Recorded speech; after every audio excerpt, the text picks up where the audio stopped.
This is Dave. Dave is financially dead. Cause of death, 5 legs out of 6. The 6th leg is always the one that dies. That is not bad luck. That is the product working. Let's rewind to 2018. The Supreme Court opened a door, and the apps walked through it.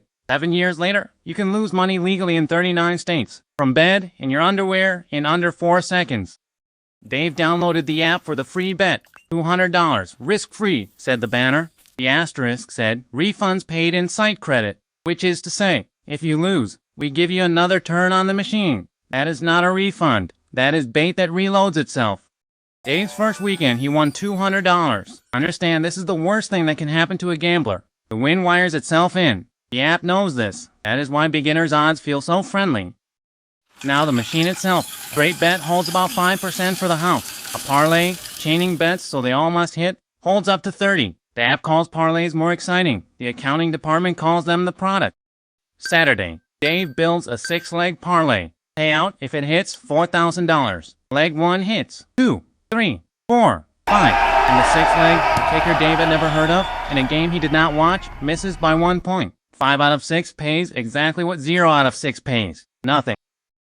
Meanwhile, across town, a man who actually wins at this. The app's response to him, his maximum bet is now $4. They call it risk management. Winners get managed, losers get marketed. And Dave lost $400 in a month. And the app noticed. First came the bonus credits, then the push notifications with his name in them, then a text from a human being named Brandon, his personal VIP host, checking in. Nobody texts winners. The autopsy numbers. Legal bets last year, $120 billion. The app's kept about $11 billion of it. Calls to problem gambling helplines since the door opened, roughly doubled. The product is working. So who wins? The player who never places a bet. The house doesn't gamble. The house referees the game, sets the lines, holds the money, and texts you when you stop playing. You cannot beat someone whose only bet is you.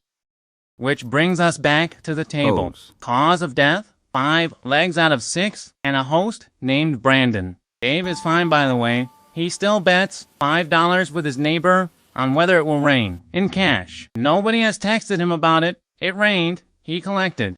The Broke, a study of how money dies. Subscribe. It's the only sure bet in this app.